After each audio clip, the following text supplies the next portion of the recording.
அஸ்ஸலாமு அலைக்கும் வரஹ்மத்துல்லாஹி வபரகாத்துஹு.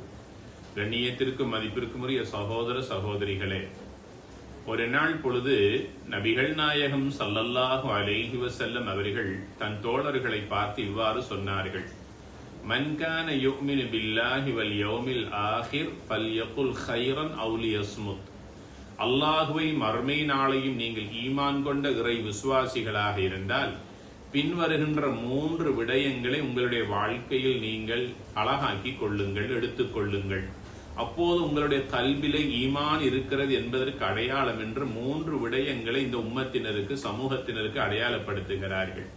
அதில் முதலாவதாக சொன்னார்கள், உண்மையான இறை விசுவாசியாக, மூமின்களாக நீங்கள் இருப்பதற்கு முதல் தகுதி அடையாளம் என்ன தெரியுமா?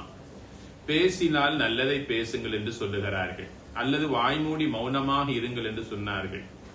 இரண்டாவது சொன்னார்கள், பல் யசில் ரஹிமா, உறவினர்களோடு, குடும்பத்தோடு, அயலவர்களோடு சேர்ந்து வாழுங்கள், நீங்கள் யாரையும் துண்டித்து ஒதுக்கி விடாதீர்கள் என்று சொன்னார்கள்.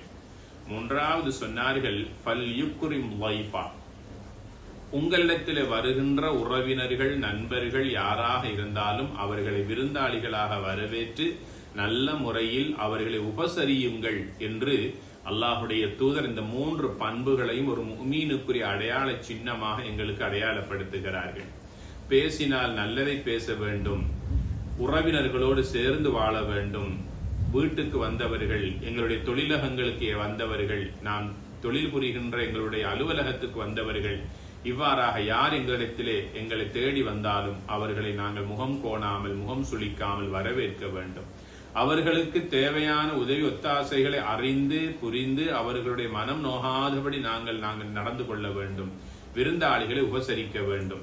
இந்த ஹதீஸ் அபூ ஹுரைரா ரலியல்லாஹு தஆலா அன்ஹு அவர்கள் அறிவிக்கிறார்கள். புகாரி, முஸ்லிமிலே பதிவு செய்யப்பட்டிருக்கிறது. நான் ஒரு உண்மையான முஃமின் என்பதற்கு என்ன அடையாளம்? பல அடையாளங்களை அல்லாஹுடைய தூதர் எங்களுக்கு அடையாளப்படுத்துகிறார்கள். அதில் முக்கியமாக இந்த 3 விடயங்களையும் ஒரு ஹதீஸின் மூலமாக எங்களுக்கு தெளிவுபடுத்தினார்கள். உண்மை பேசக்கூடியவர்களாக இருக்க வேண்டும்.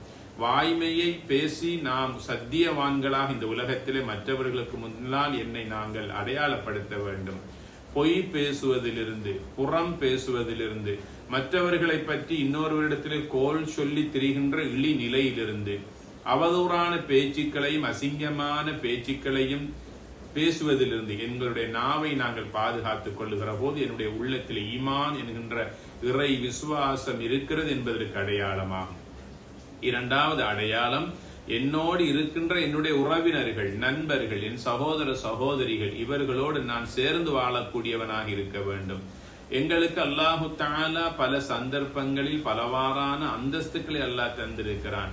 அந்த சந்தர்ப்பங்களை அல்லது அந்த அனுகூலங்களை, அந்த வளங்களை பயன்படுத்தி நாம் மற்றவர்களை, ஏழைகளை, எளியவர்களை அல்லது வறுமைக்குட்பட்டவர்கள் யாரையும் நாங்கள் ஒதுக்கிவிடக் கூடாது.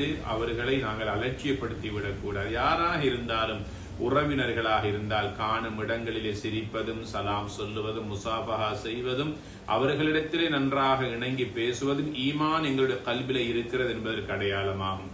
மாற்றமாக அவர்களை கண்டும் காணாததை போல போவதும், அவர்கள் சலாம் சொன்னால் பதில் சொல்லாமல் செல்லுவதும் அது பெருமையின் அடையாளமாகும். ஆக அல்லாஹுடைய தூதர் சொல்லுகிறார்கள், உறவினர்களோடு சேர்ந்து வாழுங்கள், உங்களுடைய உள்ளத்தில் ஈமான் இருக்கிறது என்பதற்கு அடையாளம் என்று சொல்லுகிறார்கள். மூன்றாவது சொன்னார்கள், விருந்தினர்களை கண்ணியப்படுத்துங்கள் என்று சொல்லுகிறார்கள். யார் ஒருவர் விருந்தினர்களை உபசரித்து கண்ணியப்படுத்தி மகிழ்வித்து அவர்களை வந்தவாறு சிரித்த முகத்தோடு வழி அனுப்பி வைக்கிறார்களோ, அல்லாஹு தஆலா சுவர்க்கத்தினுடைய உணவுகளை கொண்டு அல்லாஹு தஆலா அவர்களை உபசரிப்பான்.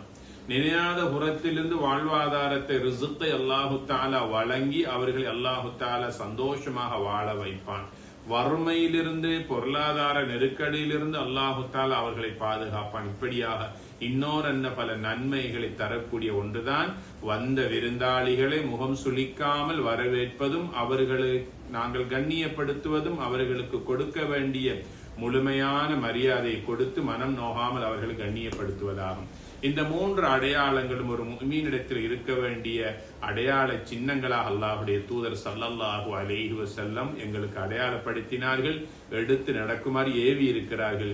எமது வாழ்க்கையில் இந்த 3 பண்புகளையும் மௌத்து வரைக்கும் எடுத்து எங்களுடைய ஈமானை நாம் உறுதிப்படுத்திக் கொள்வோமாக. வஸ்ஸலாமு அலைக்கும் வரஹ்மத்துல்லாஹி வபரகாத்துஹு.